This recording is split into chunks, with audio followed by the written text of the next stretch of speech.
Is that it? Got it. Okay, wonderful. All right, wow. Welcome to the very first Hamlet of Beavercreek community virtual meeting.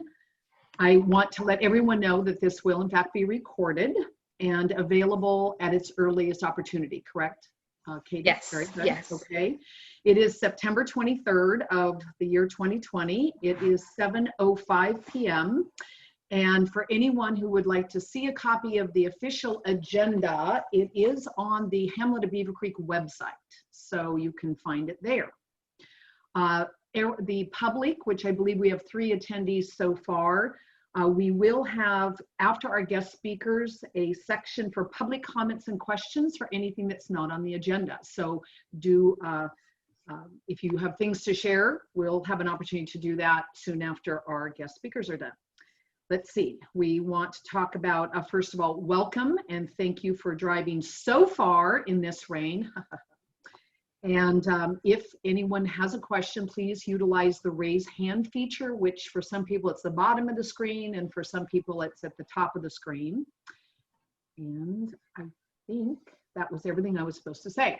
I'd like to first introduce our board, the Hamlet of Beavercreek board. On my left is our Vice Chair, Bill Merchant,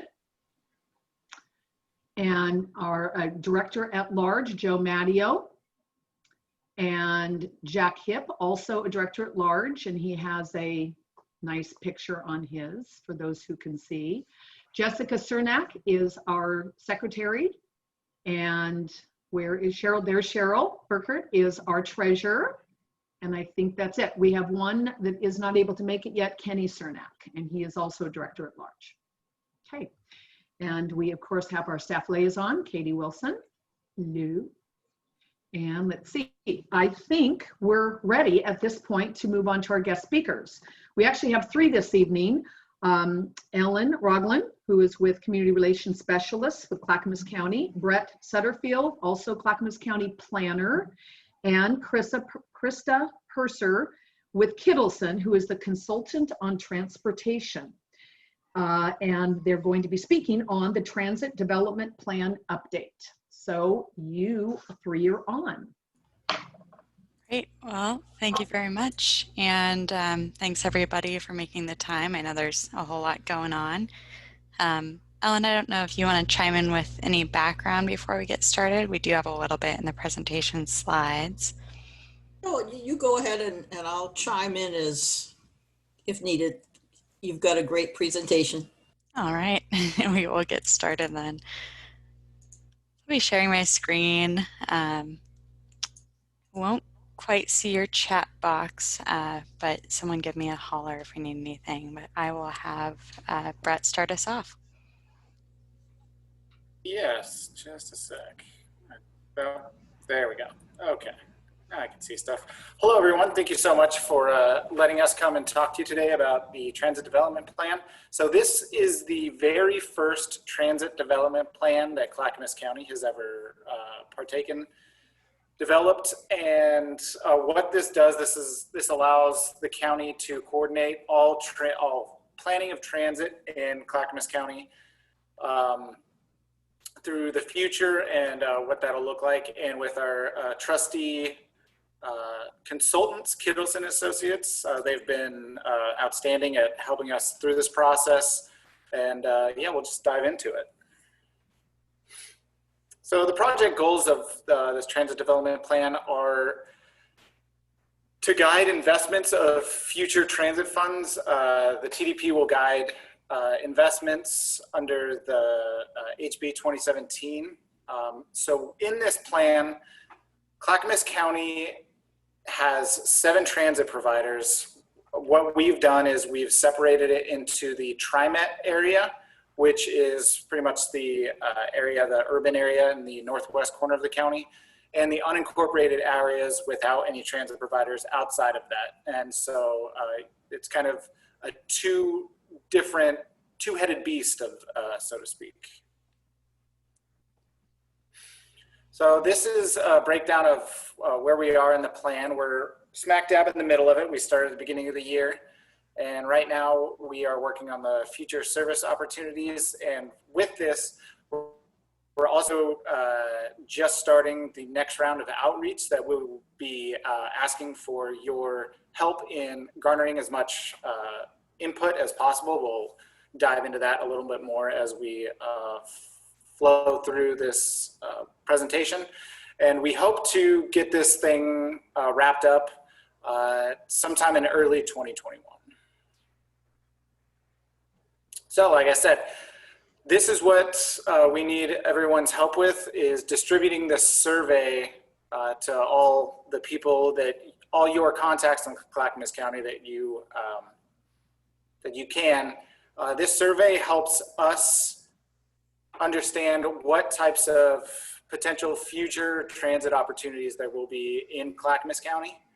And the survey was produced through our consultant team and Kittleson and JLA. They have produced something that is what I feel is very easy to get through. You can kind of click through and just go through certain portions of the county and determine how you'd like to provide that feedback. So the needs identification, this was one of the first areas of the process, and transit needs have been identified in several different ways through transit corridors in different areas, as well as service enhancement and efficiencies. And this needs identification feeds into the next parts of the plan. So we can garner, we gathered public input on exactly what needs are out there in the county so that we can provide a better idea of what potential future service opportunities there are out there. So this is a map of Clackamas County showing the different areas of transit that show the needs of different transit in Clackamas County. So the blue lines indicate inter-community corridors that don't currently have transit service, as well as the green lines showing regional corridors that have transit service. And the orange arrows that you can kind of see in the urban area, those are needs identified both in Metro and TriMet regional plans. You can see, you can barely make out, but there are some transit lines in there as well. Oh, there we go, a little bit easier to read in that one. We zoom in and you can see all the yellow lines are current transit routes. And so you can get an idea of where certain connections aren't there, but we are aware that there needs to be some sort of future improvements. So new transit corridors, there are different areas that you can see throughout the county. Ones that impact the Beavercreek area would be stuff in the Oregon City area, as well as stuff heading east-west between Estacada and Oakfield and the Redland, different areas like that. So you can get a better idea on that. So service enhancements and efficiencies, different things that we've found that would enhance transit in Clackamas County are to add both early morning and late evening service, as well as weekend service, increasing the frequency of that service, considering bus on shoulder operations. This is something that ODOT and TriMet are actually discussing right now for the I-205 corridor in Clackamas County. Improve coordination between agencies and jurisdictions. Like I said earlier, there are 7 transit providers in Clackamas County. We're kind of unique in that way. No other county in the area, in the region, has that. And so along with TriMet, there's Canby Area Transit, South Clackamas, Wilsonville, SMART, Sandy Area Metro, SAM, and all these different transit providers, they provide good service in their areas, and what we're trying to do is help coordinate communication and potential service in between those areas that are currently not getting service. And with that comes the coordination of fare payment options, as well as real-time vehicle arrival information, where someone could see on their smartphone or on a board that say, oh, the bus is going to be here in 5-10 minutes. I should leave my house now so I can make it there in time to make the bus. Great. Well, I am going to go back a few slides here. So as Brett mentioned, that was really the background of what we've done up until this point. And what we're doing from here, we've got these lines on a map. We know that there's interest in that connection from Estacada over to Oregon City. We know there are areas of Oregon City and just beyond that have either disadvantaged populations, people with mobility issues, or lower income people. There's dense areas that don't have any transit service today. And there's areas we're expecting that future land use growth. So that next step for us, that survey, is looking at how we are going to fill those needs and getting your feedback on it. So I'm going to jump into one of those that may be of particular interest for you. And that would be that Estacada, Redland, and Oregon City connection. So this is coming in toward the south end of Oregon City, kind of nearby Beavercreek. In the survey, you'll find kind of two different ways that we might fill that gap, and I'll show you a map here in a minute. But what we were trying to do at this stage is lay out where might this service go, how might it operate, and when are people interested in using that service. So for this one, we looked at two different service models. One is what we call a deviated fixed route. So your fixed route is kind of a traditional, what you would think of with TriMet's bus services. It has stops it'll go to at a certain time, and it's going to show up there. And then kind of at the opposite end of that spectrum is demand response, which is there is no route, there is no schedule, there are no stops. A service will pick someone up from their curb to the curb they need to get to. So deviated fixed route is a little bit of a marriage of those two things, where there is a route, but if somebody is just off of that route and needs to be picked up at their curb, they can request that. So we looked at these two different types of things, that deviated fixed route service. There you can get about 5 trips a day back and forth, versus the demand response, which is a lot more flexible, but can be harder to serve more people. So this is one of the types of things we'd want your input on. If there was a service that went between these places, do you need it to come down to the high school? Do you need it to serve the Winco foods? Would you only use it on the weekends, or would you want to use this later in the evening coming back? There are layouts like this for that long list that we had up a minute ago, of the different connections, the different areas that we identified as needing more transit service, and we're looking for your feedback on and what that should look like. I think I saw someone's hand up. Can I take your question, Bill? Sure. How about a mixed model of these two things, where there's a fixed route and there's also the on-demand? For example, down here in Beavercreek, if people down here in Beavercreek had a way of getting up to the community college to get to other transit, they might use transit. But right now, you have to drive to the community college, and if you're going to be driving, you might as well drive all the way. And so it's sort of not handy to take transit if you're in the Beavercreek area. And I imagine the same is true for Estacada. People who are in Kernsville, is that what I can see up there? They might need a way of getting from Kernsville to Estacada where they could take the bus from there. So I'm wondering if you have a mixed mode, a mix of these two different ways of handling this.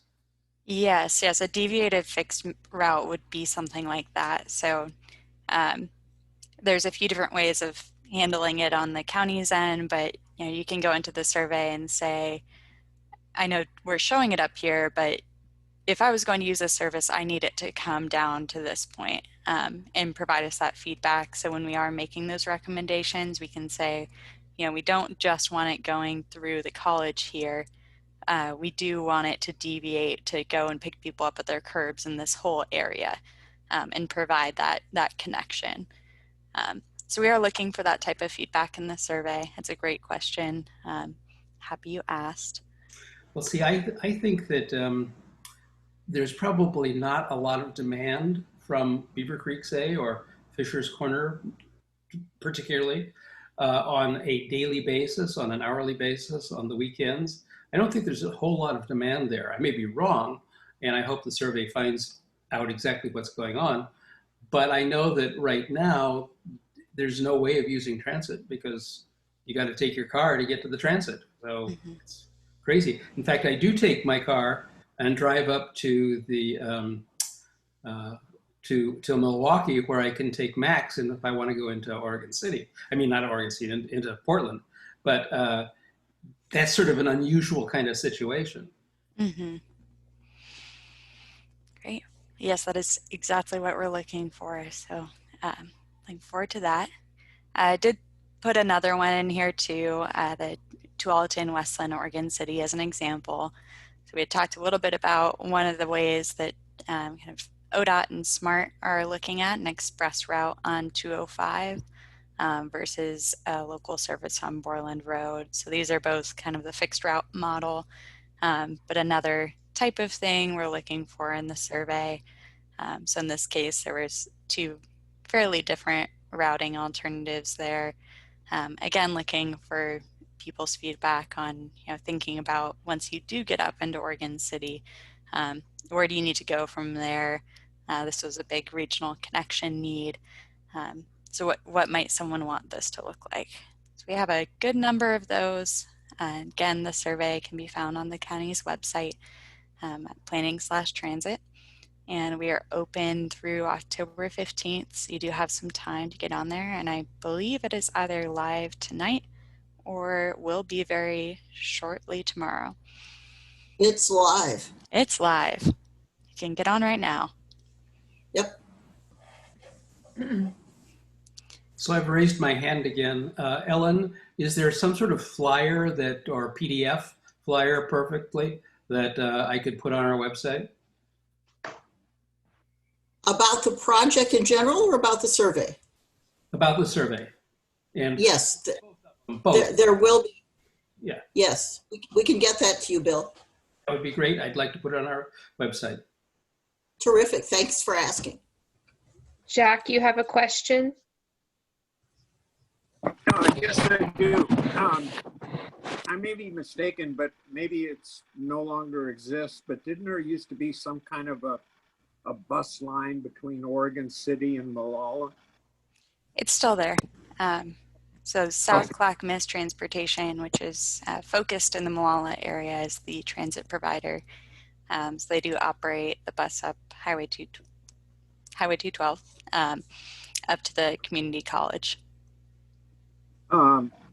Is there any way that can be somehow incorporated to just, drift a couple miles east and come down through Beavercreek to get to, maybe when they college come to Beavercreek and then swing over on Leland Road to 213 and then continue south to Molalla. And that would everybody's needs. Yeah, so as part of this project, we weren't looking at the providers' routes. That's kind of their prerogative to plan for themselves, keeping the regional connections in mind. But South Clackamas did just finish a similar plan back in the spring, and that was a recommendation for that route to provide some coverage over into the Beavercreek area. I believe they are waiting to see how the Myers Road extension impacts some of that travel and how TriMet is looking to do a little rerouting of one of their services too that would provide service a little further south past the college. Waiting to see how those things impact travel, but it was a consideration for that route. Okay, well, thank you very much. Thank you. Any other questions? All right, I've got one more slide here, and I'll also note on the online survey, there is a map feature where you can zoom in. I know our images are at a 10,000 foot scale, but if you're curious what roads we had them laid out on initially, you can go in and look at all of that. The next steps for the project is we are waiting for this public feedback related to those options so we can refine them. And in reviewing that, we're also going to both a technical advisory committee, which has a lot of the different cities and communities involved, and a public advisory committee to get more feedback too. So after that, we'll be taking those revised preferred opportunities and sorry, my page cut off there for a second.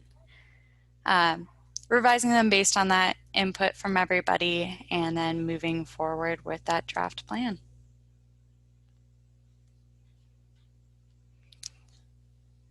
All right. It's a very large project, very exciting.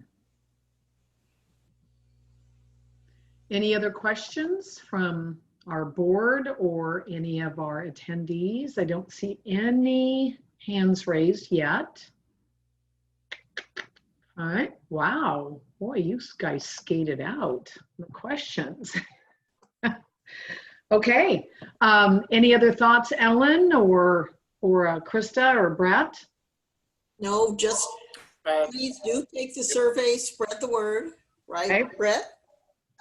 We exactly really, right. the more we hear from people and the more people take the time to give us their feedback, the more we can come up with a plan that's really responsive to their needs. So we appreciate your time and appreciate your sharing the information with others.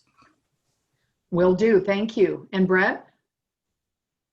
Yeah, Ellen took the words right out of my mouth, so I will leave it at that. Great, great. Krista, thank you so much. Really appreciate it. Any other final thoughts? None for me. Thanks for having us. And I will reiterate, take the survey. Absolutely. Really, really appreciate it. I know Bill will get that right on the website. Thank you, Bill. Looking All forward. right. Well, you can certainly stay on because this is going to be an exciting meeting. So, but thank you all very, very much. All right. We're going to go on with our agenda. I see we have a fourth attendee, so just want to reiterate that this is the Hamlet of Beavercreek first community virtual meeting. And welcome. Thank you for joining us. And we're moving from, and if you would like to see a copy of the agenda, it's on our website, the Hamlet of Beavercreek. It's under beavercreek.org. So our second agenda item is public comments or questions for anything that's not on the agenda, which is not probably very easy since you probably don't have a copy of it in front of you. But if any attendees have any questions or comments at this point, other maybe land use things, please do a raise hand. Do we have any, Katie? No. Not at this time. I don't see any raised hands at this time, and we Okay. don't have anything in chat. So Okay, very, very good. Okay, super. Well, then we're going to launch on to land use questions or land use applications, excuse me. One of the things I want to look real quick. Okay, it looks like we've got Kelly Hickman. I'm not going to jump into B, which is the, well, the second one yet, because I believe the applicant Steve Milner was going to be joining us this evening. So I think we'll just start with the very first application. That is Z0371-20. It's an application submitted by Thomas and Janine Miller. They are located at 22600 South Beavercreek Road in Beavercreek. Their property is zoned exclusive farm use, and they have 4.96 acres there. And what they are requesting, it's a request for a new temporary home for care. This property is located on Beavercreek Road, about halfway between Caris Road and the grade school. It's on the east side. And I have, as well as the board, has reviewed the application, and we agree with the planner that it is deemed complete. We have not received any communications from neighbors asking questions or in support or in opposition. So I don't see any attendees that might be affiliated with this application, but I will No, I don't see any hands coming up. So that all being said, we always have the opportunity to do nothing or to provide any type of input to the planner. So I will leave that to the board if we would like to do that.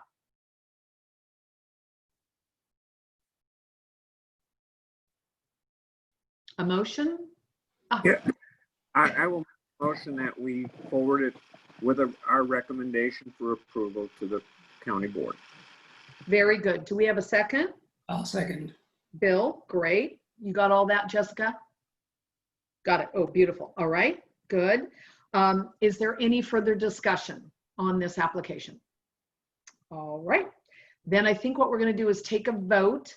And Katie, do you do the roll call for everything, or how do we do that? I'll go ahead and do the roll call this time around, and then we can talk about how you want to do them in future meetings. Okay. So if you recall, we always do our attendees first. Yes. And then we do a separate vote for our board. Okay. Sure. Okay. So we have a Bill in the audience. There's no last name. Will you confirm your name and if you're a voting member of the CPO in Hamlet? It's Bill Mart. I am not a voting member. I am a witness and spy sent by the Hamlet of Stafford. So yeah, but thanks for asking. And I don't know why it just came up Bill. I wasn't trying to be coy. I just. He's very sneaky. So, anyway, yeah. Anyway, you guys are doing great. I'll get out of your way. Thanks, Bill. Good to see you. I know Kelly Hickman is in fact a voting member. She lives in the Hamlet. So I think we just have one voting member. Okay, Kelly, would you like to vote? No, I'm fine on this one. Thank you. Okay. So I think that would be an abstention, Katie, right? Okay. Yes. Very good. All right. And then the board? Okay, so we'll start with Bill Merchant. Aye. Jack Hip, Aye. Cheryl, Aye. Joe, Yes. Tammy, Yes. and Jessica. Yes. Okay. Okay. One abstention from the members and then unanimous vote on the board. Excellent. Thank you very much, Jessica and Katie, very much. Okay. The next one is the one that we're waiting for the applicant. Let's see. Kelly, the applicant, Steve Milner, contacted me today and wanted to join the meeting. Would you like us to go ahead with the third application in hopes that he joins us, or shall we just go ahead with reviewing this application?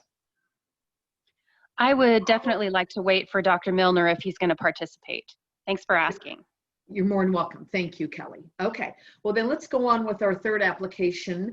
It is Z0356-20. The applicant is Tisha Marquette. The property owner is Kurt Wildgrub, and the location is 17105 South Winterview Lane in Oregon City. This is zoned rural residential farm forest 5 acre. They have 1.4 acres, and they're requesting a home occupation permit to convert existing guest house into a hair salon. The location is off of Henrici, and it's across from Beaver Lake, back in that area. Kind of the same situation. We've not received any communications, telephone, email in opposition or favor, or even with questions. Again, the board has reviewed the application via email, and we discussed it at our board meeting. It too was deemed complete. There were a couple questions about it, but it was basically the information we need is there. And so, do we have any other comments or questions about this application? Okay, if not, would anyone like to make a motion?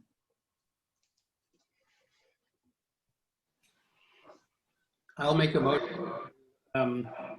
Recommend approval of this Z0356-20 for a home occupation permit. Thank you, Bill. A second?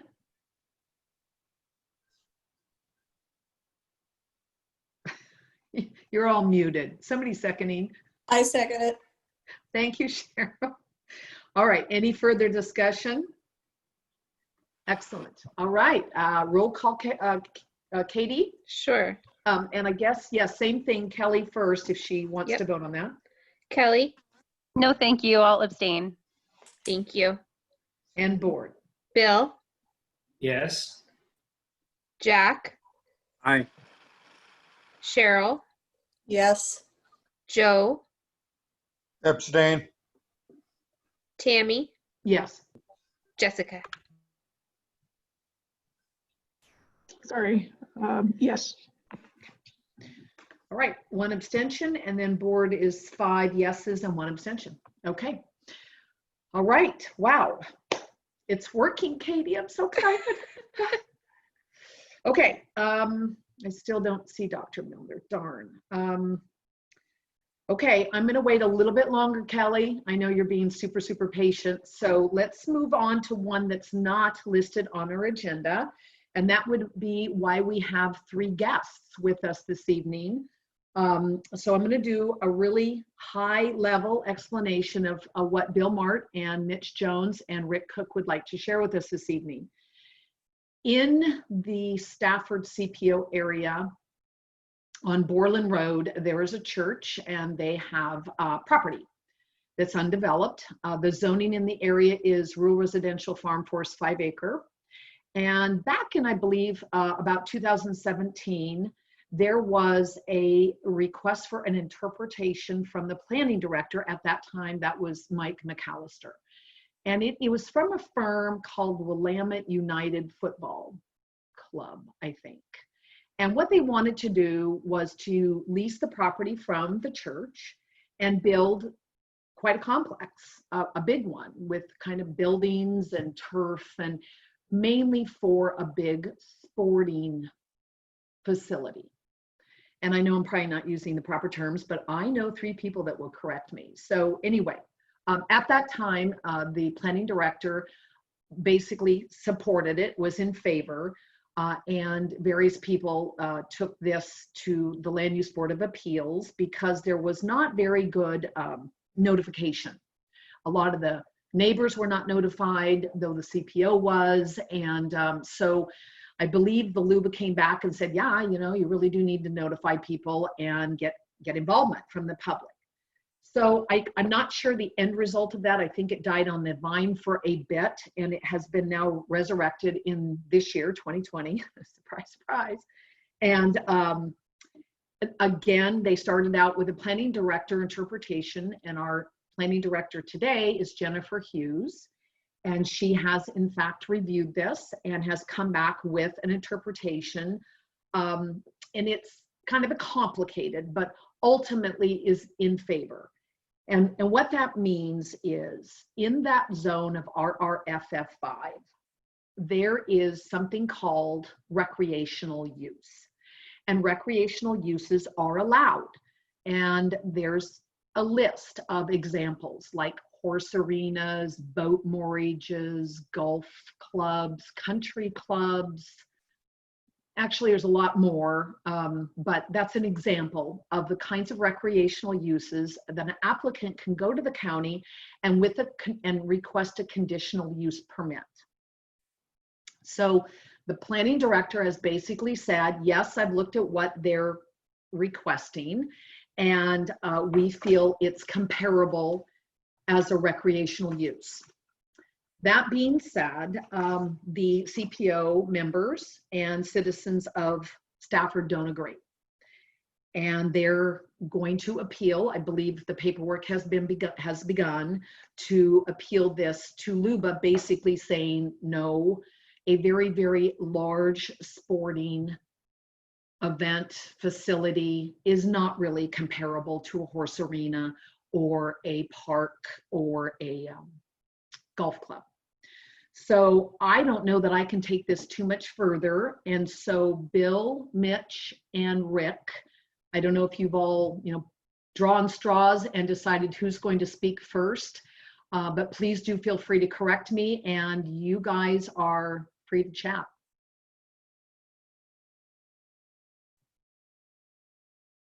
and you're all on mute. Hello? Hello, can you hear me? Hi, Mitch. Yes, we can. Hello, can you hear me? Yeah, no, take it, Mitch. Yeah, sorry, I'm also on a different call, so I'm having time sharing here a little bit. But can I so I didn't miss the introduction or the questions, and I'm happy to talk about what we're doing, or what was the question? I'm sorry. Basically, Mitch, I gave an overview of what we know of today. Kind of the one thing I missed was, why are you here this evening? And it is ultimately the Stafford area is reaching out to all CPOs in Clackamas County, asking for support that this is not comparable for recreational use in a area that is outside the urban growth boundary. So that all being said, That's correct. Thank you. Go ahead. So that's correct. And I think that everyone in our area agrees this really is not the right location for this kind of a soccer complex, although we understand that all the good things that the sports does for kids, etc. But basically, I'll keep it short. It's been a 3-year history here, this interpretation. In fact, the Beavercreek Hamlet, way back when 2017, when this first started, actually opposed the interpretation decision, but yet it was approved. And then later on, myself and other landowners within 500 feet found out about it, and they didn't notify us properly. So we took it to LUBA, and they remanded it back to the county. So now we're talking about it again 3 years later. And the county's trying to defend the decision that they made before, which we don't think is correct. And I mean, I won't go through all the details I did with our own group, but you can review the application in the mail. I mean, we're talking about 3 artificial turf multi-sports fields at really 236,000 square feet. That's like 5 acres. A 33,000 square foot training space, which has 4 futsal courts inside. And it's so huge, they need an 18,000 square foot office building just to support the whole complex. And this is almost 5 acres. This is almost 5 lots of 5 acres. So it's 24 acres. There's nothing like this outside the urban growth boundary. And they're trying to get this approved as a similar use.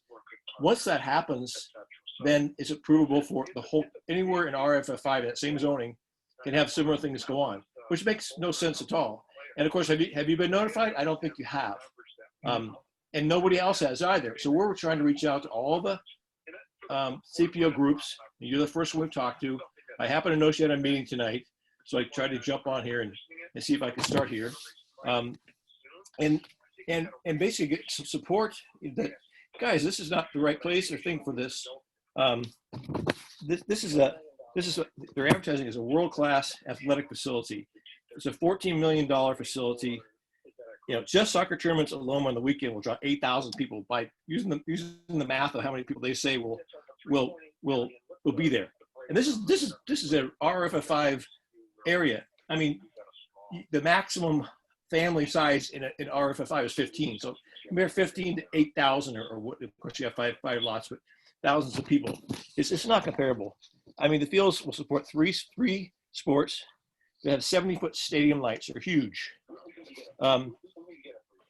And then it's right adjacent to Borland Road in our backyard, really. Basically, there's no rest for the area. Even the WFC, the soccer club trying to go through this, they're advertised it, as a massive boost to the local economy. This is like a great thing, but yeah, except for the problem is it's in the wrong location for doing something like this. So really, in defense of our relatively rural lifestyle, this complex is not fitting in this area. We're in the RFF5 area. And we're appealing it on various zoning issues. We got a lawyer, and there's many legal aspects I won't go into what we're appealing. I did send over to Tammy that the appeals actually, to take a look at if you'd like. And there's just no facility like this in RFF5, and we're trying to make sure that protect all the zoning and ourselves as well, and asking for you guys' support to try and maybe there's a hearing on October 15th scheduled, and so we're asking, can you guys write a support letter as a CPO or whatever you can do, look at yourself, analyze it if it makes sense to you, to oppose it, to bring up your opposition to the county, and let them know what you think. you know, and that's in a nutshell what's going on for us. And appreciate you let me take the time to speak tonight. Katie, I just had you on the call the other night too. So thank you. Yeah. Hey, before you run away, Mitch, board members, would you like to ask Mitch some questions? Please, Bill. You're on mute. Sorry. One of the things that I have a great deal of problem about this application is that it is a county-wide interpretation for a particular zone. And typically in the past, when we've had planning director interpretations that cross jurisdictions, cross different parts of the county, those are sent, those kinds of questions are sent to all of the CPOs and hamlets that have those zoning in their area. And, you know, Tammy said, we've not seen this come to us directly. And that's a real problem for me from the county's perspective, that they should have notified all of the CPOs that this might affect for our input, and they didn't do that. So when you're formulating your talks to LUBA, please include something about that too, because it's really wrong that the county tries to slip this past the CPOs that might be affected because we're not adjacent to it or something like that. So that's my first point. Bill, if I could comment, Bill, if I could comment, I 100% agree with you. Just to let you know, the next appeal is at the hearing officer level. It's just we're not, it's back to LUBA again. And I made that recommendation, even requested that in my response to the interpretation decision. The county totally ignored everything I possibly wrote. That was one of my recommendations. You guys should tell every single landowner in RFF5, not just the CPO as far as I'm concerned, even the landowner should have a chance to talk about this. But I agree with you. Go ahead, Bill, sorry. So, okay, so we'll schedule ourselves for October 15th. And can I support something, Bill, just real quick? My memory serves back in 2017 when there was a planning director interpretation on this, because that's how we got involved. All CPOs were notified. So it was done in 2017, but it wasn't in 2020. That makes zero sense. Sorry, Bill. That's fine. You know, if Tammy, in your records, if you can find that notification from 2017 to use as evidence at the hearings officer meeting, that would be very useful to have that. So that's that. I read Jennifer Hughes' answer to you, her thing. I thought she was pretty good about most things, about trying to say, yes, is a use that can be had in this RFF5, but by saying that it's a use that you can have does not say that you can't have that use, because that would require a different application to actually apply to do these things. Now, I understand the problem of the slippery slope, Mitch, believe me. So having one thing approved could be a real problem for people in the future. But her response was, if you just read the zoning and development ordinances and the comprehensive plan, there's nothing in those two documents that precludes this based on the fact that it is a sports facility. And I completely agree with you. It's the wrong size, it's the wrong place. It's not a sports facility. It's a stadium. It's, you know, huge, and that's not what RFF5 should support. But I thought that her interpretation was trying to walk a very narrow line, saying that the interpretation of permitted uses does not mean that those uses will be permitted or can be permitted, because that's a different application. When somebody says, I want to put fields here, that has to be, as another application, that has to be gone through as well. So that was just my comment to you and the other Stafford people is that I think that she was trying to thread the needle there, but this is an awfully huge rope to try to put through a needle. Right. Finish. Thank you. Other questions for Mitch from the board or citizens? How about you, Bill? Mark, did you want to chat? Can you hear me? Yes. Oh, well, that's great, because all I've got is a screen. I can't even see you folks anymore. It's just, it went Zoom. Yeah, I think everything Mitch said, and certainly what you've said tonight and have said in the past, Tammy, is all relevant. It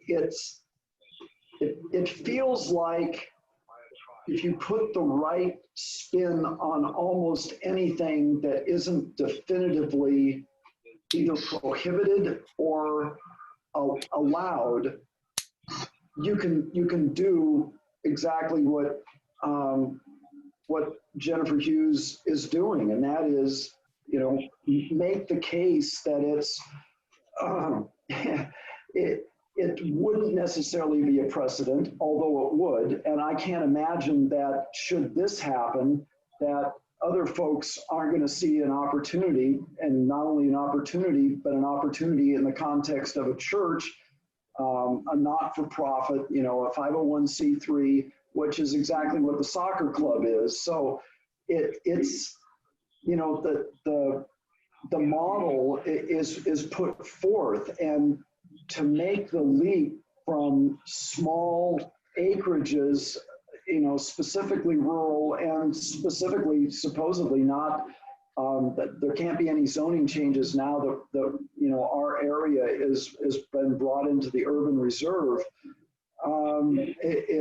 It really, to me, it defies logic. I mean, it just, there's no way you can get from where they would normally be and the hoops that have to be jumped through for conditional use to where they are now. But evidently that's the way the legal pieces work. You can make arguments, and if you're the right person, you can make those arguments stick. So I'm not going to say that everybody within the hamlet or everybody even within the area that Mitch and the folks that are pushing back on this agrees, but you can't disagree with how far afield this particular ruling has taken the normal RRFF5 zoning.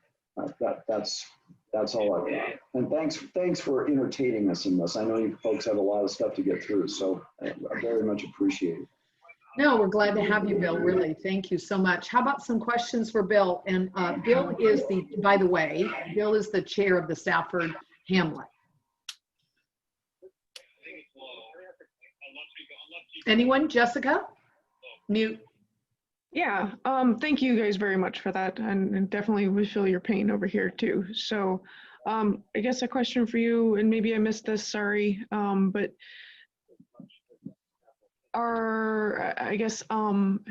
have you guys been having community meetings, and have you raised this issue with your community in those Hamlet meetings at all?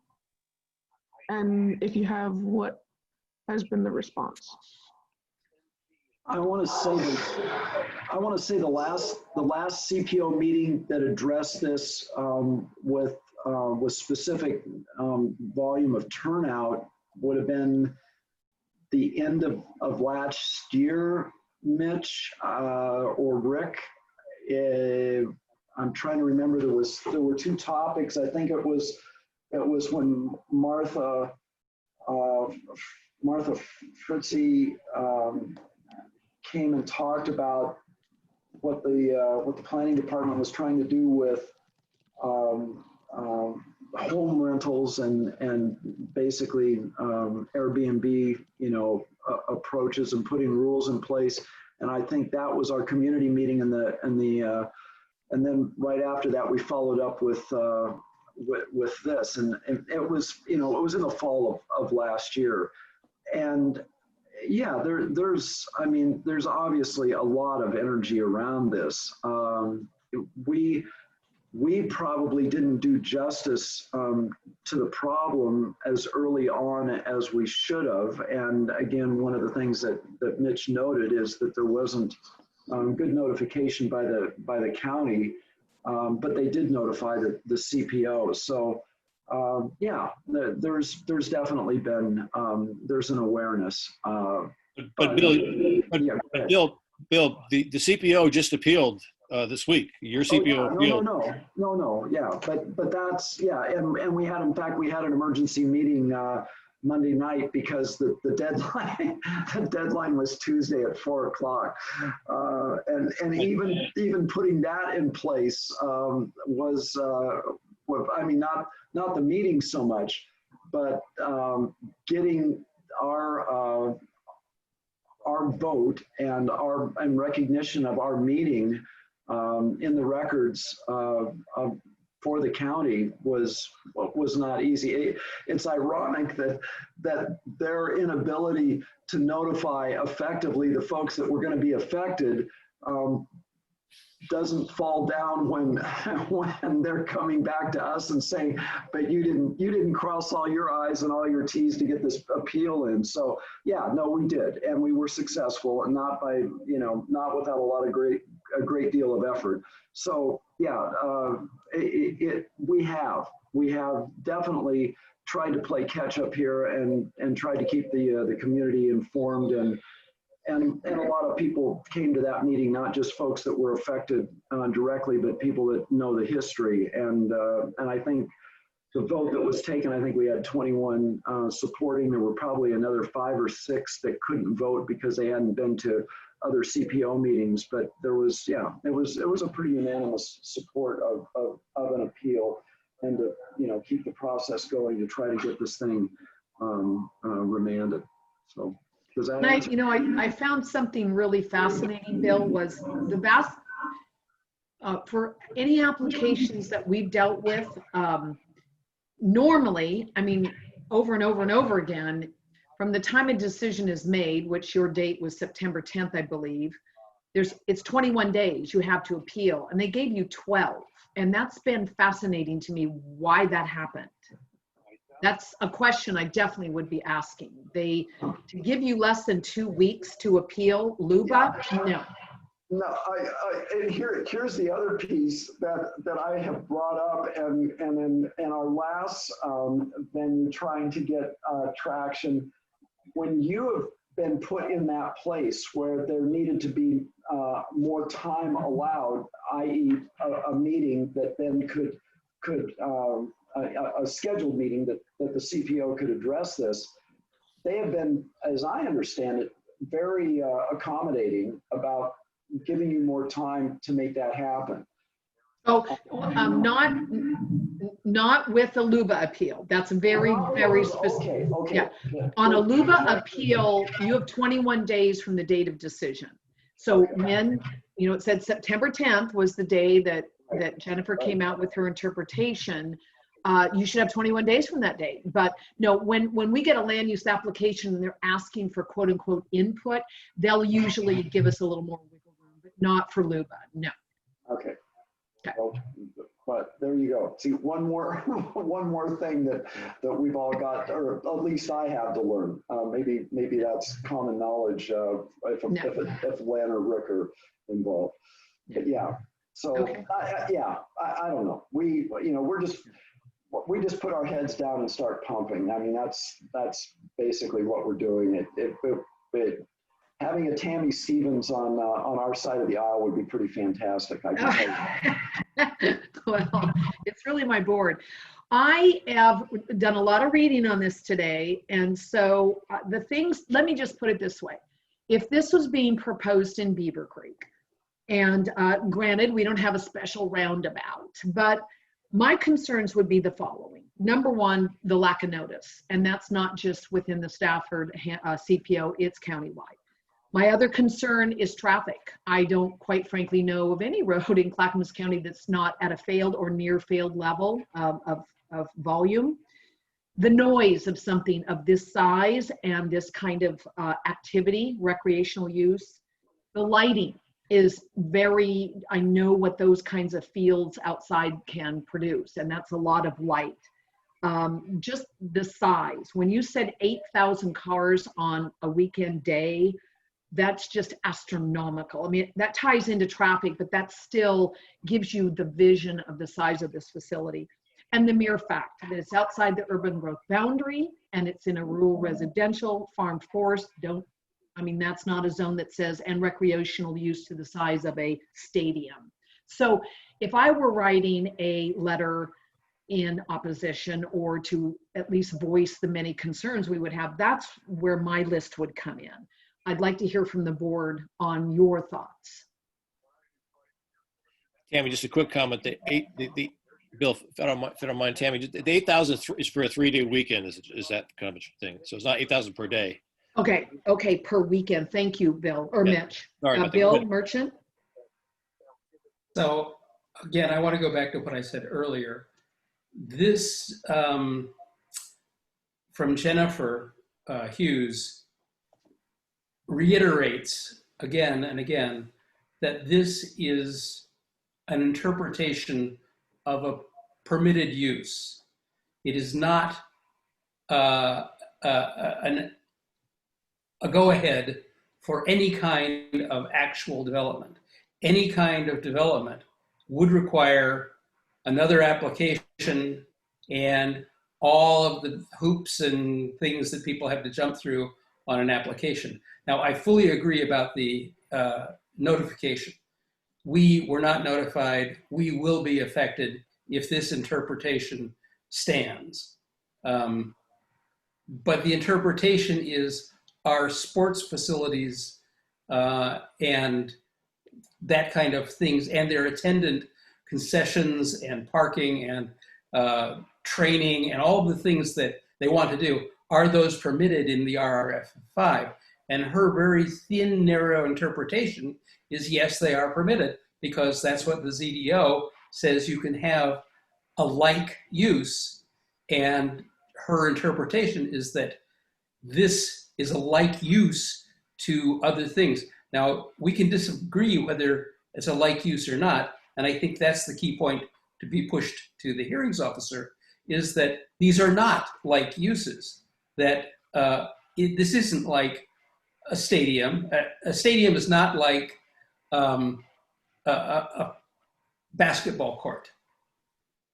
Yes, you can have a basketball court out in the RF5 area that people can play basketball on, but it's not a kind of a sports facility that is going to acquire 8,000 people for a 3-day weekend. That is not a like use. So her interpretation of like use is really difficult, because it's not, it's similar use, but it's not a like use, because yes, a walking trail is similar to the walking trails that they're proposing there. But if you're going to have hundreds of people walking on it, it's not a similar use. And that's the real difference that needs to be made clear to the hearings officer, that this is not a similar use. Other board members? Oh, I need to get over here. Okay, I don't see any hands raised. Any other topics other than traffic, noise, light, the zone itself, the size, and I think the size is a lot of what Bill's trying to get at.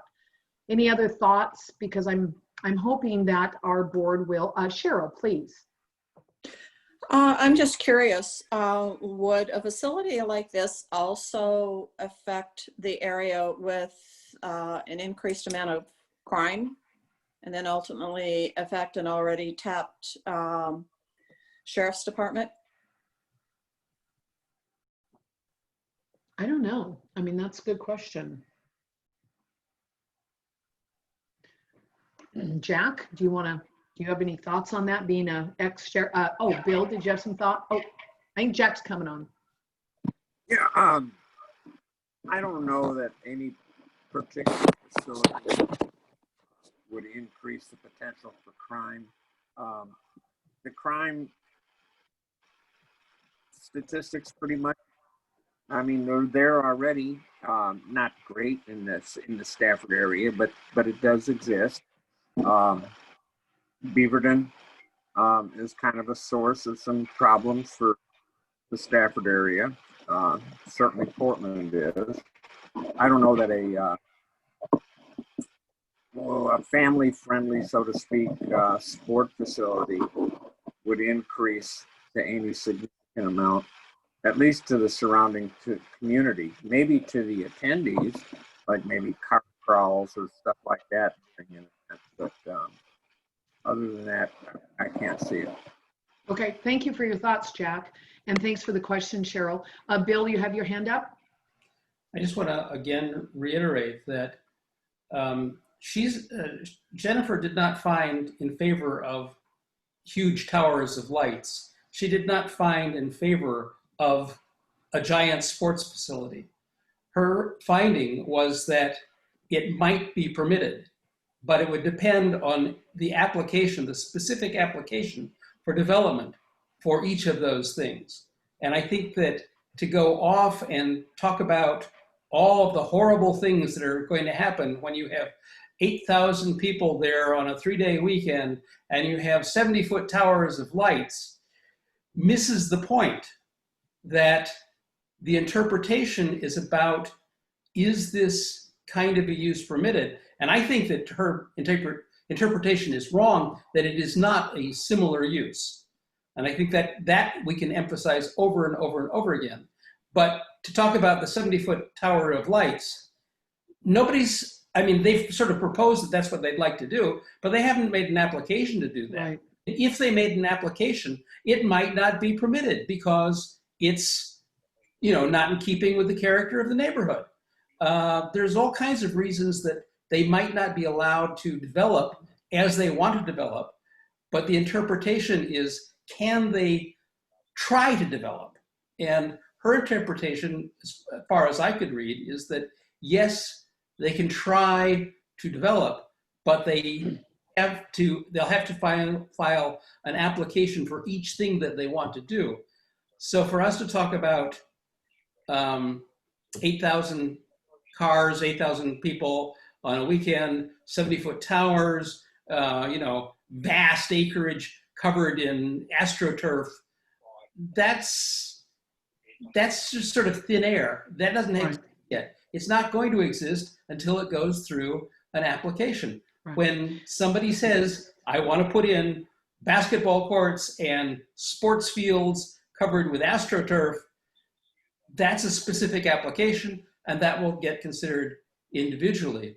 And Right. the vigilance of the CPO and Hamlet over in Stafford is really required there. But at this point, we're not there yet. So when we're talking hearing officer, we shouldn't be talking about the proposed development specifically. We should be talking about the interpretation, not the. Okay. The interpretation is what is the most important thing here, because that's what the hearings officers are going to be hearing about, not whether the 70-foot towers or not. Bill, I would like our CPO, in a sense, Hamlet, but we're both, to say that. And I'm going to ask the board to support that suggestion. And I would like to ask you if you had some time, since I think you've got an incredible grasp of how this should be written. Would you be willing to draft a letter and then share it with the board that we could then send on to the hearings officer on this? Sure. I'm just looking to make sure that I'm available on the 15th. And the only thing we've got on the 15th is our regular Hamlet board meeting in the evening on the 15th. So, oh, okay. That was October 15. Okay. Because I would be happy to join you for public testimony, but I'd also like something in writing if you'd be willing to draft, basically our stance on this. And if you'd be willing to draft a letter from the CPO, and then I would be happy to attend with you, that would be great. Yeah, I'll be glad to do that. And again, I read Jennifer's decision today.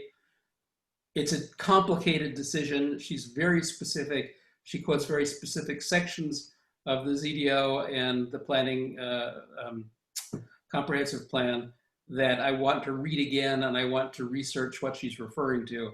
But yes, I will be glad to write some letter well before October 15th. That would be fabulous. So Mitch, I think what you're hearing from us is you'll see something in writing from us, as well as at least 2 of us will be in attendance on the 15th. And of course, all board members are super welcome to join us. Always makes a statement. So, and that's great news. There's a lot more background in this that I didn't go to. There is a CUP that's actually in appeal. This group, WSC, is well funded by Nike and this and that. They paid all these consultants, traffic studies, they did the light, they did the noise studies. We had nothing. We just a bunch of people here that live next to this place.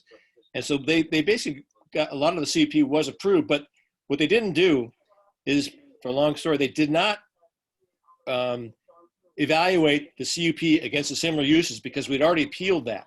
So that similar use interpretation is critical to get that, whatever the CUP happens, they've got to go back and compare it against this interpretation. So if this thing is not similar, they shouldn't be able to do it. But if it's deemed as similar, there's a good chance they could get the CUP finished and they could build it. So there's more background I didn't tell you, and I'm sorry to drag this on. that's okay. Thank you very much for the support. Yeah. That's fine. Okay. I see that both Bill and Rick are, left. So they're no longer available for any further comments. Thank you, Mitch, very, very much. And you can count on us to get something. Oh, sorry, Bill, go. I want to make you feel very comfortable in reaching out to me directly to communicate anything further you would like to. Bill, that's awesome. Thank you very much. Really appreciate that. Yeah, look forward to working with you. Yeah. Tammy, Yes. Bill, Mark, and Rick Cook are back, and they both have their hands raised. Oh my goodness. Okay. Rick, we haven't heard from you yet. What's up? Well, just real quick, I had to reboot because I'm looking outside and it's very dark out in the neighborhood. We had a power outage over here, except for me, I guess. Anyway, just 2 quick things. First, thank you guys for doing this and being involved and, working, countywide with us, and your input has been great. And just a couple things about the similar use and stuff. It's Tammy and I had a brief discussion about the profit versus the nonprofit. They make a lot of money. They paid, I think it was 4 gentlemen over $100,000, not individually, but for a total of, I think it was $140,000. So they're making money off of charging kids a lot of money on this thing. And this is not a park like. Parks do not raise, over $100,000 by charging people to use the park. So that's, if you can work that into the piece of it, Bill, I think that would be great. So that's all I got. Great meeting, by the way. Thank you, Rick. Bill Merchant. Briefly, Jennifer did not find that this was a park. She was definitely clear that this is not a park. Yeah. Okay, and Bill Mart? I ran into Zoom problems. I didn't leave intentionally. I just couldn't get back. And I don't even have the electrical issues that Rick did. Anyway, thanks. I just, appreciate your time and input, and invaluable. So thanks very much, folks. Oh, wow. You guys are really, really welcome. Anytime. I know these can be super troubling times, especially when you have to pull together legal things and have them out on deadlines, and working with volunteers. It's hair raising. So been there, done it, and we wish you all the best of luck, and we'll probably see you on the 15th. Let's see, anything else on that topic before we move on? I don't see any other hands raised. No. Okay, we're going to move on because Kelly Hickman has been insanely patient. So let's move to the last application. This is ZO 35820. The applicant is David Week, and the property owner is Bugoland Developing LLC.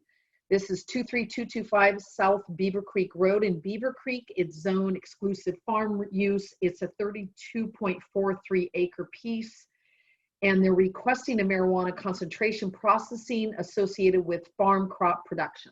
So we're all familiar, I know, on the board with this piece. This is the one on the at the bottom of 10 O'Clock Hill. on the east side. Oh, is that right? No, excuse me, west side. And it's where they built a few years ago, I'm going to say 4 years ago, the growing warehouse. And Kelly Hickman is a neighbor. She's just north of that building. I believe it was her family that remodeled that gorgeous white house in the timber. Am I right, Kelly? Yes, that's us. Yes, beautiful. Just a gorgeous job.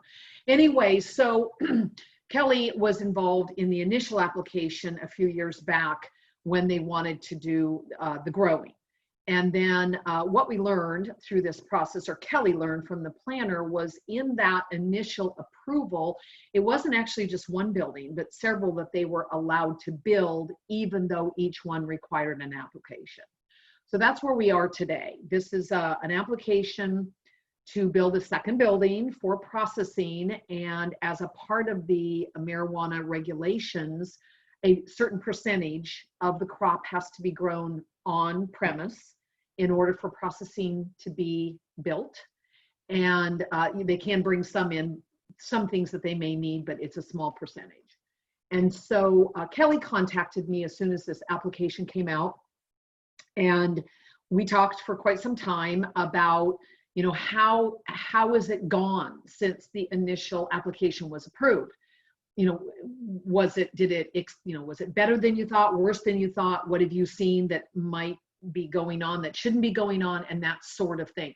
Through all of that, I believe afterwards Kelly contacted some neighbors, chatted, and then wrote a letter to the planner, and then the planner responded. And Kelly, I don't want to take away your thunder, so would you like to talk about your experience and share what you learned and where you are today? No thunder stolen. Good. You have the same information that I do. I was hoping that Dr. Milner would hop on because I had some questions about the processing plant that they're asking to build, and I got those questions answered from the planner, but they're in, you know, planner speak. So, you know, I was hoping that I could just, you know, I mean, that Dr. Milner would be here, or David Week, and just answer in simple terms, you know, what I want to know, which is basically, you know, what are they growing, or what are they processing there? You know, I think in the application, I think it says like edibles or something like that. Right. But so, you know, I don't think that they're going to sell them there. That wasn't part of it, but I have. I can answer that for you, Kelly, and my printer's about to go off, so please excuse that noise. He sent me an email this morning saying he wanted, and I just emailed him about 10 minutes ago with a high priority email asking if he was going to join us because his application was up next, and I have not heard from him. But let me read his email because that might help. And Kelly, I can also link you to via email, so you can shoot him some emails and get any questions you have answered. That's no problem. Right. Okay, so this is what he wrote. Hi, Tammy, this is Steve Milner. My brother and I have a cannabis farm in Beavercreek, and I believe you've seen our proposed proposal to start making finished products on site. I am sure that sounds scary. In reality, we are mainly making medical products. We have teamed up with two 70-year-old pharmacists I have known for years. I would love to join in on your Zoom meeting on Wednesday and let you guys know what we're doing and answer any question. If that's a possibility, please let me know. And then I said, absolutely, you're beyond more than welcome to join us. And then Katie sent the link on to him. So we know he knew, but maybe he got distracted or something happened and he couldn't, but I can definitely link you two up. But does that help answer some of your questions? Yes, it does. And I had, well, maybe you can even answer this. So the building itself, I think it was 675 square feet. But I think it is a separate building. That just seems really, really small to me. So I don't understand if it is a standalone or if it's part of the big building that's already there. And then I also wanted to know if he was hiring people to work at this processing plant. What is the traffic going to look like next to my house? But you know, those are at first when you and I talked, I had grave concerns, and then as I researched them for myself, I don't have, you know, those kinds of concerns anymore. I just mostly have questions for Dr. Milner, but I'm not entirely opposed to what he's doing, especially if he's just doing it for, you know, medicinal, you know, things. I think that's fine. So just simple questions, I guess. Okay. Do you remember I emailed you the application? Yes, and I did read it. Okay, well, about halfway through should be a picture, and it will show you it's a 16-foot by 40-foot building, and it is separate. It says proposed new processing facility, number 2 Conex, ag exempt. So ag exempt to me means usually that they don't need to have to get a permit for the building itself, but they do for power and water. So, but I think those are fabulous questions. And I know that if, you know, I can give you his email and you could ask him. I do have a question, however, for you. You had mentioned in one of our conversations that there were some folks, I think you said a couple travel trailers that were actually living there. What did you learn about that? Yeah, so they're gone now. Oh. So I did, yeah. So, you know, I don't know if they evacuated and then just never brought the trailers back, but both of them are gone. So I guess it's kind of a non-issue at this point. Okay. And in reading the initial decision back in 16 that the planner sent you, did you see anything in that initial decision that, you know, there's conditions for approval, meaning you're approved, but you have to follow these rules. Do you see any other rules that would be concerning to you? We were never in on the initial application. We bought our house at the beginning of 2016, and as we were renovating the home, we saw all of the construction begin. So we were beyond that point. So we never saw the application. It just happened. But yeah, so I don't know what they had initially, you know, been approved for. You know, I don't have that beginning information, but I do know just from looking at like what you said, that they have approval to build 4 different buildings right there at the base of that hill at some point. Mm-hmm. But that's all I know. Okay. I just wanted to, you know, when the application was approved, then the county actually comes out with a decision, and it will say like, you know, application decision. And I think that's what the planner sent to you as an attachment. And I just was curious, you know, in a county decision, they always give conditions for this approval. And that's just something you should be aware of, what they're actually approved to do. And more importantly, then they're not approved to do other things they shouldn't be doing, like maybe living there, and that you have an avenue like code enforcement or your Hamlet. When you see things that shouldn't be going on, you know, contact us. We can always advise and give you a hand. Thank you. Thank you. You're welcome. So I have your email, and I'm going to just forward Dr. Milner's email to you, and then you can, you know, just ask him those questions. Super. Yeah, I have spoken to him a couple times because he's my dog's vet. I think he's retired now, but yeah, he rolled up on us when he started building the plant, and so I gave him a little bit of peace of my mind when he came up at the beginning of all of it. And then, you know, and he's a good man. So I don't, you know, he's been a decent neighbor, but you know, as they keep building these different pieces, you know, I will want to know what they're doing. But thank you for sending me his email. I did not have that, so I appreciate that. Yep, I absolutely will do that. Okay. So from what I can tell, just for board information, it looks like this is a part of the conditions of approval. They can have additional buildings. They have to apply each time. I mean, I've read the application. I mean, I forwarded that on to you as well. And as long as it appears in the eye of the planner that this is what will be allowed, now they're just going through the motion to make sure that they've got their electrical or plumbing permit and that, you know, it's the whatever is okay. And we've not heard from anyone other than Kelly. So I don't know if we would like to do a motion on this one, or we'd like to hear from you.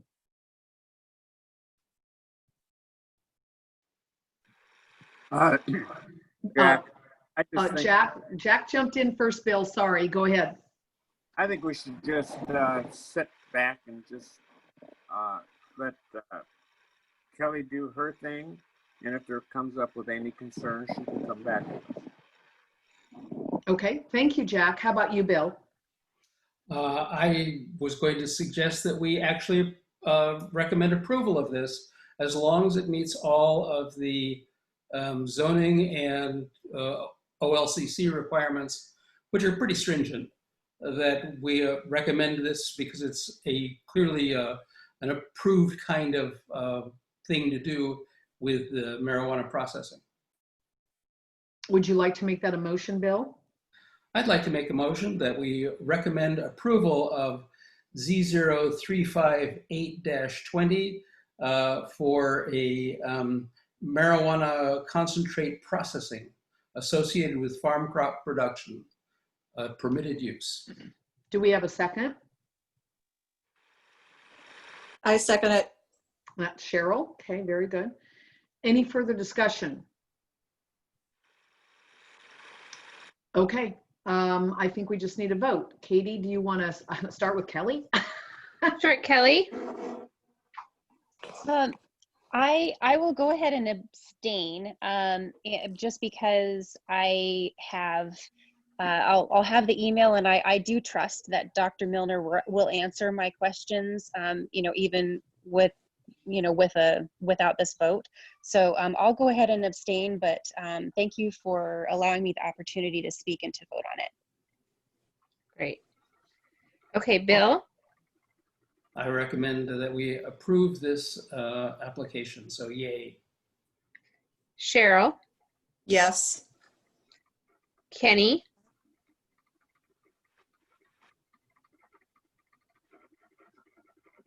Oh, maybe he's not there. No, Oh, there I'm he is. here. I was in somewhere that I couldn't hit the mute button. It's okay. I will abstain. Okay.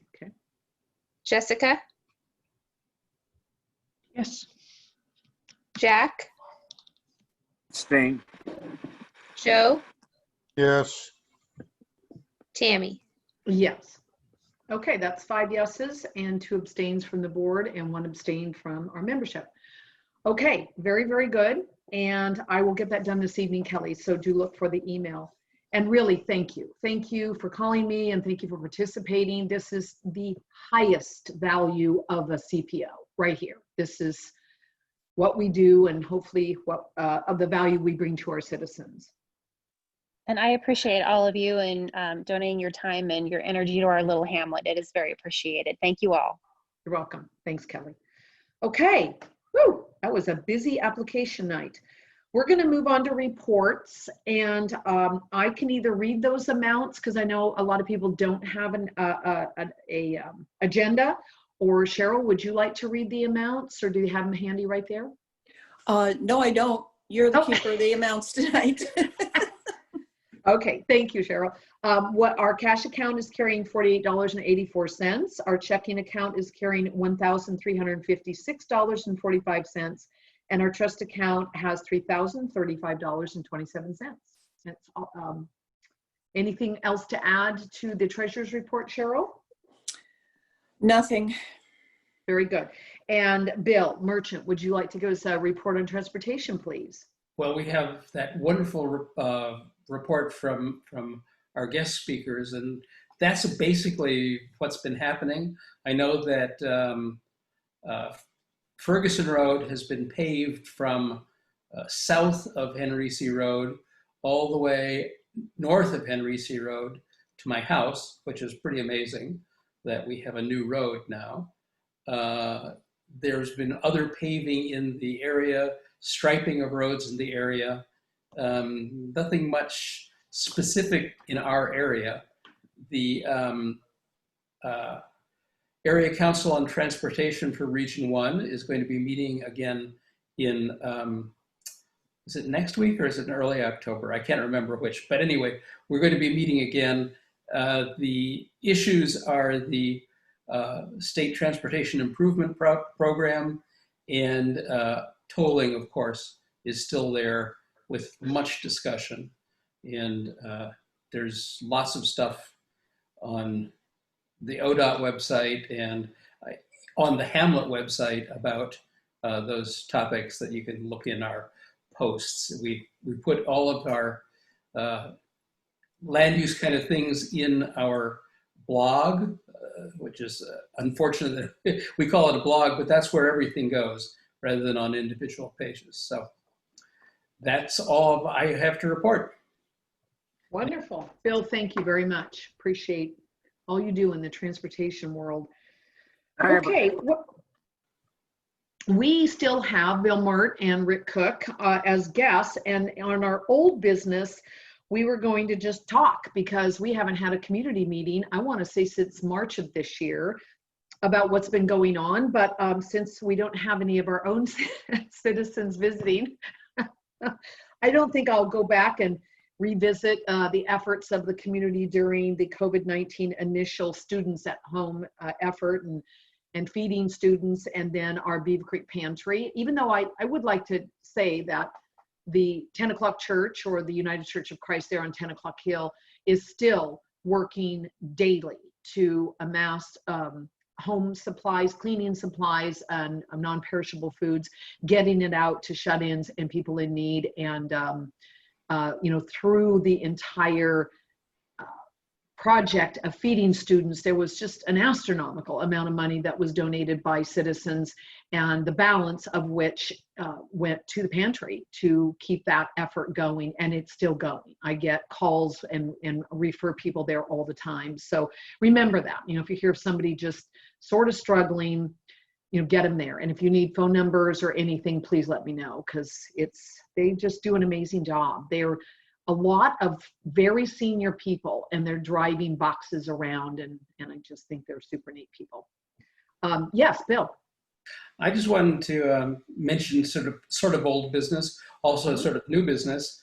I've been keeping the Hamlet website up to date with lots of things about the fires, first off, about the Oregon Department of Agriculture's website that tries to get people reconnected with their animals if they had to leave and their animals are found by somebody else, that kind of stuff. Also, many things about COVID-19. If you are out of a job because of COVID-19, there is help available in various different places. If you're out of your house because of the fires, there's lots of information there on our website from FEMA and from the other Oregon departments to help people get their lives back together. So I just wanted to point out that the website is updated on a regular basis. Thank you, Bill, more than you know. And I'd also like to reach out on that same thread to Katie and her team on just mega keeping. I mean, every day I'm getting those notices about what the county's doing, what educational, where to get help, da da da da da. So, boy, if you have a question that's not answered, you're not looking, because it's there. So, Katie, I know that's. Why don't you share with the team that you've been working on with the rest of the board? So our team in Public and Government Affairs a lot of our team members have been pulled into the Emergency Operations Center, and some of us have been working remotely. Some of us have been going in to physically be in the Emergency Operations Center, and we've been staffing the JIC, which is the Joint Information Center within. So we have county communicators, fire district communicators, sheriff's department communicators. We have communications team from the federal government and state agencies as well. So the whole concept there is for us to try to be synchronized and coordinated in our communication effort. And we've really been pushing out social media. You'll notice there hasn't been a lot of other information coming out of the county on social media, because we really wanted to make sure we focused our messaging on the fires and got people the information they need. The website has been a really big priority for the department, and then also creating materials to go out into the community for folks that either were temporarily without power or internet access or whatever, to make sure they got the resources and the information they need. So it's been a big effort for our department, but it's been really worthy work. We were all very passionate about participating. So it's been long days, but I know that it's been even longer for folks out in the community that are displaced. So I really welcome all of your patience and grace on the things that have had to be on hold while we're doing that. But we are seeing a real shift now in our messaging where, folks are no longer being evacuated. We're now talking about returning home. We're now talking about recovery. So it's really been amazing to see the communities come together to help each other out. Yes, I couldn't agree more. I got to do a lot of, on the tail end, returning livestock home. That was quite an adventure, and just seeing everybody help was pretty cool. So thank you, Katie. Spectacular. Yeah. Yeah, it is neat in this day and time to see a whole community come together like that. Well, yeah. And then of course our Beavercreek signs, you loot, we shoot. Those have been on the news. Oh, go Beavercreek. Okay, under new business, we need to move into, as of right now, Katie, have we received, or Bill, you're kind of both the nominating election people, any applications for outside of our board for the 4 board positions that are open this year? I have only received applications for the incumbents. Very good. Okay. So Katie and I had an opportunity to chat today, and she's been chatting with Steve Madcore, our county council. And the 4 positions that are expiring this year are for Jessica Cernak and Joe Matteo, Bill Merchant, and myself. And we have all submitted applications to reapply for our positions. And now that there are no other applications that would actually be due today, then we, next month, will go ahead and hold our election. And I asked Bill Merchant to look carefully at exactly how we would do that officially and correctly under meeting laws as well as our bylaws. And Bill, would you like to speak to that this evening, just so we're all a little more prepared for October's town hall meeting? Sure. Under Article 6 of our bylaws, Section 5 discusses the positions, and that the board of directors will select from its numbers those positions after election. It says election of directors will be conducted by paper ballot unless candidates run unopposed, period, full stop. So since we are running unopposed, we do not need paper ballots. And therefore, since we don't have any paper ballots required by our bylaws, at our town hall meeting, we can just have a general show of hands, roll call vote, whatever we want to do, and that will essentially elect us, because 1 vote is necessary to elect us individually. So we're good. We don't have a problem. And then the one thing that's not going to happen is obviously the annual postcard reminding everyone. And that was something that Katie talked with county council about. And again, this is an exception. This is a unique year. And is that what Steve felt, that we could probably be fine with that? So he said we need to notify the public. We still need to publicize the election. And so we'll use as many tools as we have available to us. We can put it on Nextdoor, your Facebook page, email distribution lists. If you want to put it on the Beavercreek reader board in the park, or however, you mentioned a community newsletter in the Beavercreek area. Those are all great tools to utilize, and he was completely comfortable with that. And he was comfortable with this method for this year. After reviewing the bylaws, the same as Bill and the county code, he just wanted to make sure that, you know, we were as transparent as possible and gave as many opportunities as possible for folks to be aware. Bill, go ahead.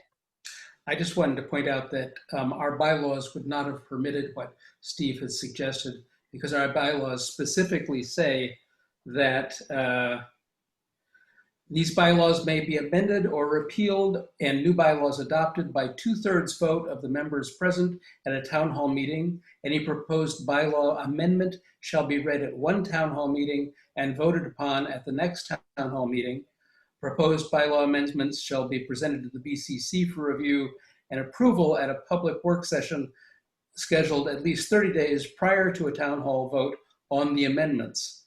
All changes to the bylaws must be approved by the BCC before they become effective. That's what our bylaws say. So if we wanted to change our bylaws to have a mail-in vote, the vote kind of voting that was proposed for that in January and stuff, we couldn't do it. We'd have to have a change to our bylaws at our next bylaws meeting, next town hall meeting, which would be October. Then we'd have to have it adopted in our January town hall meeting.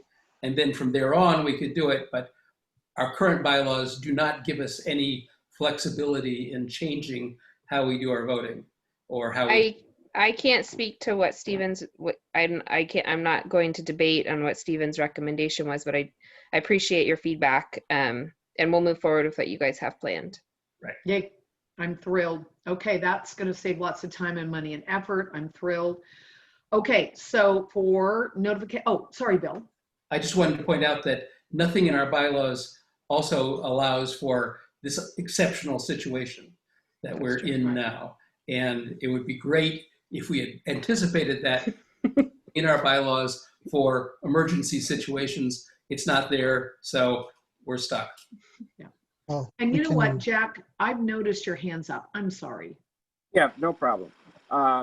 First of all, I think it's kind of a moot point about even being concerned about changing bylaws and all that kind of stuff, because the current situation is addressed in them, and that's the way we should live. And so basically that's all I wanted to say. Awesome. But I did have a question earlier, Bill, and I had my hand raised on the transportation committee that he's on. And that question is, I've been noticing especially today, in the Beavercreek forum,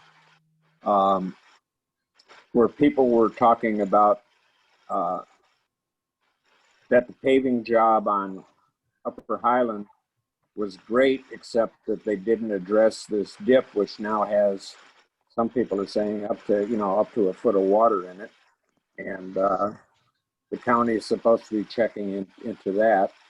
And then ironically, funnily, I guess I could say,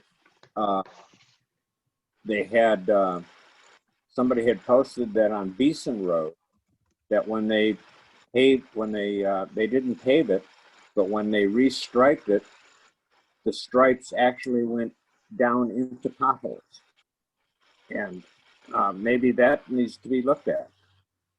And then finally, the final thing I want to say is that any of you 4 candidates, you're welcome to post one of your vote for me signs on my property. Dibs. Thank you. Jack, I'm just on committees. I am not part of the county's transportation department. I've got emails and names for people, and I can certainly put you or anybody else in touch with those people regarding particular construction that the county has done. But that's also available on the county website. You just have to go into transportation and look for it, and there's all kinds of information there, so that if people want to talk about dips and funny striping, there's information on the county website on who to contact. Well, I just kind of thought that maybe your committee kind of heard from citizens or were aware of what some citizens were concerned about and advised the county. Maybe I'm wrong. Well, I'm on two committees. One is the Community Road Fund Advisory Committee, and we're advising the county on how they should spend their money, the money that we collect from our new registration fees. And that is one of the committees that I'm on, but again, we're advisory to the county on where those improvements should be made. The other committee that I'm on is the Region 1 Area Council on Transportation, which is for ODOT, for all of Region 1, which includes most of Washington County, all of Multnomah County, all of Clackamas County, and all of Hood River County. And so the kinds of things that we get involved with on that committee are a little bit higher level than stripes into potholes. Okay, thank you. You're welcome. And I see Kenny's hand up. I was just going to suggest that we maybe consider amending the bylaws to allow for emergency adjustments in the future. Let's make a note for future adjustments. We've already changed them recently, but we can do it again. Great, thank you, Kenny. I think it's a great idea. I think we should think through all of our bylaws about virtual meetings and things of that nature. Like it. Okay. Anything else on the elections? I think. Oh, I guess the biggie is Cheryl. I know right now you're struggling with Facebook, so I always sort of count on you to hit Nextdoor and Facebook on this information about our October 28th community meeting, and then also that it's, our elections. Talk to me. Well, I sent out an email to the board this afternoon that I was struggling, and even suggested maybe we 86 the Facebook account. I hate to do that because of the Beavercreek Forum. I know we get insane coverage on that. I also reached out on the last post that I made on the Facebook account that I could use some assistance in trying to figure out why it just won't function. Because if I can't get it to function, either one, we get rid of it, or two, we find somebody else to take it over. Okay. Katie, do you have a guru in that arena? We do have a social media person on our team. Cheryl, would you mind if I give you a call tomorrow and we can chat a little bit about what the issues are and figure out if we can. I would love for you to call me. That'd be awesome. And I know I've heard this more than once now. Facebook has changed something, and I'm hearing from more than one of my groups that they're struggling. So we don't want to lose that. I truly felt with feeding the kids, if I had not had the Hamlet Facebook Beavercreek forum, we would never have had the response from the community that we had. So Nextdoor and Facebook, if you two could work on that for us. And then, of course, Bill, the website and reader board. And then I'll certainly ask Melissa, she's not producing the bulletin, but she has a huge email following on the Beavercreek Bulletin, and I'll make sure that she puts the elections on there as well. So we're going to be really well covered, Katie. Got it. Okay. Next item. October 6th, and Rick, Delmart, wake up now. October 6th is our Hamlet report to the Board of County Commissioners. I believe it was going to be 2:30 to 4 half-an-hour reports, but they're asking us to squish them a bit to about 20 minutes. Yes. I believe Beavercreek's in last position, and so we were 3:30 to 4. But Katie's going to probably send us a Zoom notification, so it might be a little later, might be a little earlier. But if we can all mark on our calendars October 6th for our Beavercreek or our Board of County Commissioners report, and we're working on that report as we speak. Yes, Tammy, I just today, because we chatted on the phone, I just heard from county admin that they are having to squish a lot of policy sessions because there's so much emergency business that needs to happen in the policy sessions, either to catch up from things that we weren't able to chat about when the fires were stronger, or things that now they need to talk about because of recovery. And so that's why they've asked if we could have each Hamlet shift to 20 minutes. I So hope do that's we- okay with Do everyone. we have If a that- new time yet, or? I asked her to confirm, and I asked her to confirm how they were going to run those sessions, because Okay. I didn't know if they were going to send you individual links or how they were going to do that. So once I have all the details, I'll make sure to send that out to you so you know what to expect and know who those links will come from, because it won't be from me.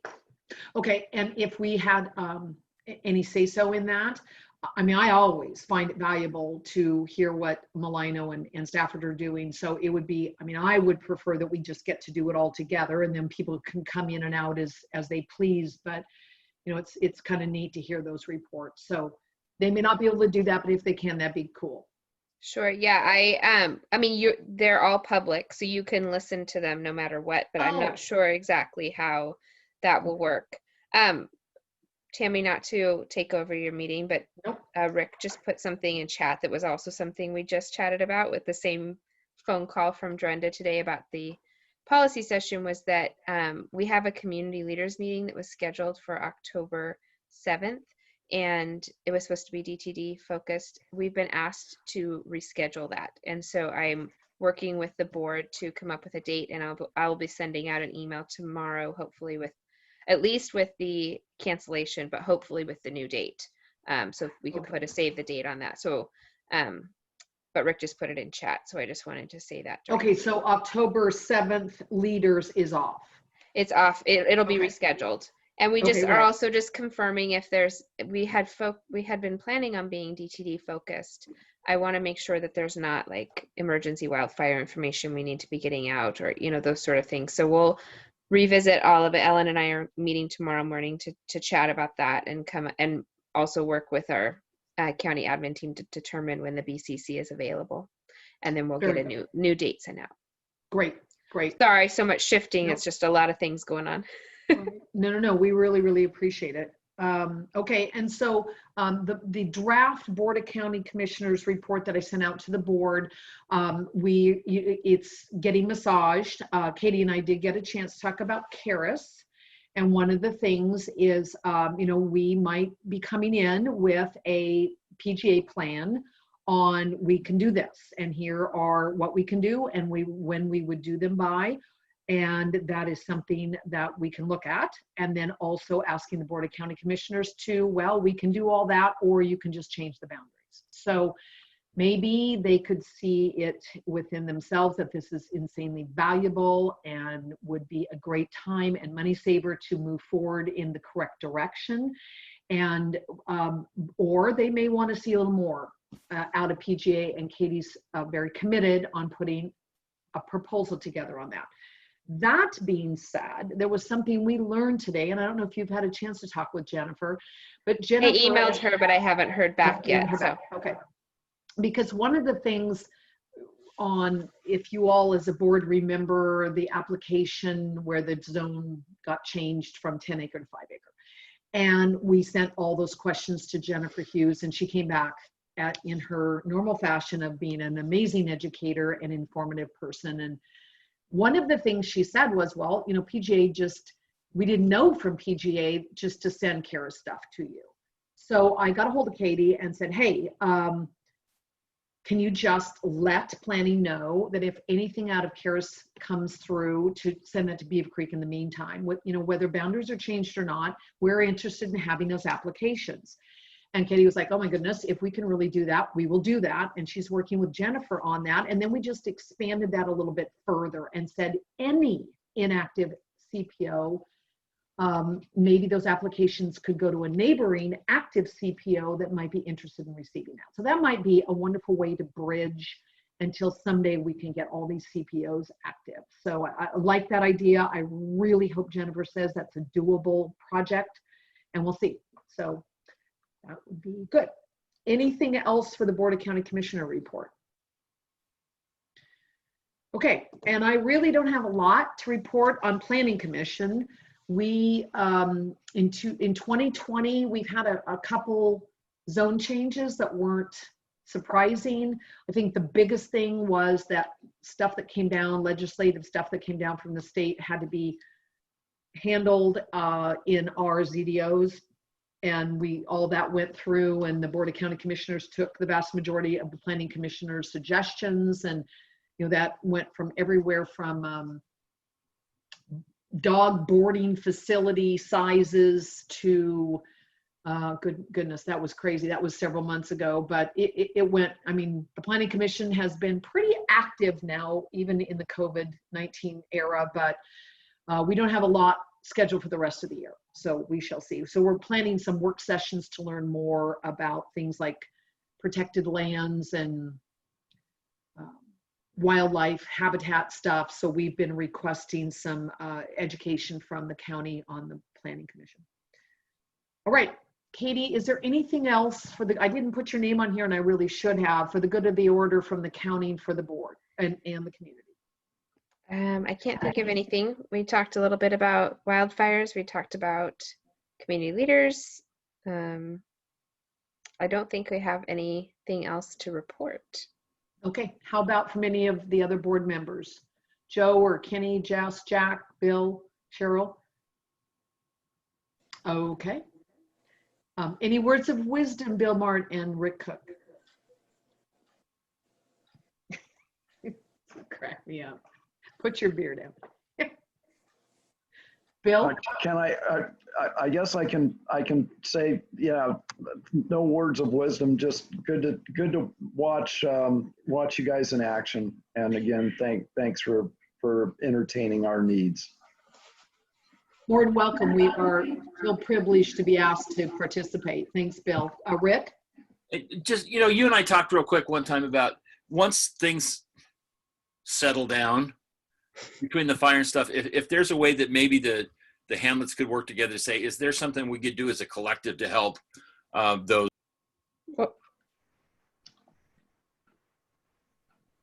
Rick, you went on mute. Say it again. To help what?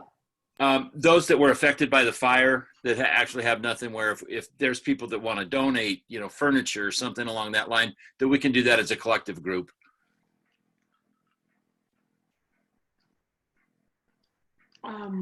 Interesting.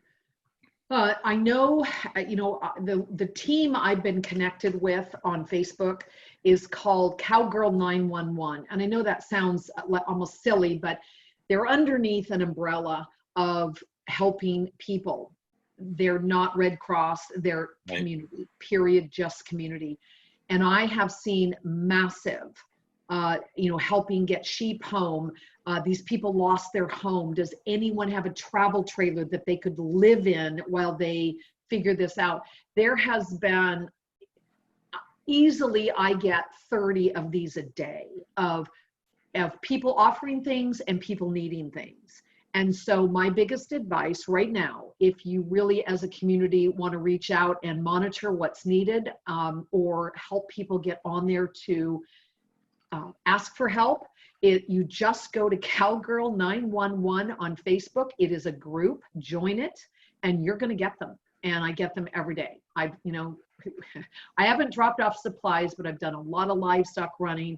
These are the most organized people I've ever seen in my life. Did you put in Missoula and Isles? Say again? I was. You're on, Bill. Oh, sorry. Sorry. Anyway, you know, to the tune of they took like 10 ton of hay down to 85 cattle in Paisley, Oregon. I mean, they are amazing. They're unbelievable. I am dying to research and learn more about where are they from and who is organizing this group. But they are truly, they've got a lineup of travel trailers to house people that now currently don't have homes. So I don't know how they're doing it. They're great. So. Well, I just saw how great you guys were with the lunch program and feeding kids and things. So I thought that if sometime we could be of assistance through, you know, the Stafford area, that we're here to help. Oh, that's great. And I think right now for our area, the biggest hit is Estacada. south of Malala and parts of Colton. I don't know, Cheryl, if you've heard anything out of your area, but those are where people have actually lost homes. And so I don't know. We haven't done anything. I mean, we had the fire come dang close, but I personally don't know of anyone that lost a home. I was just curious about like Bent Paris and those people that are CPO people up that way. And yeah, I haven't heard anything. Katie, have you heard anything? I have not from Brent, no. Okay. That was a CCI moment, sorry. That's great. All right, I think we're done. Oh my goodness, we survived. Thank you, Katie, very, very much. Of course. Bill and Rick, thanks for joining us. And I'm going to go ahead and adjourn this meeting at 9 p.m.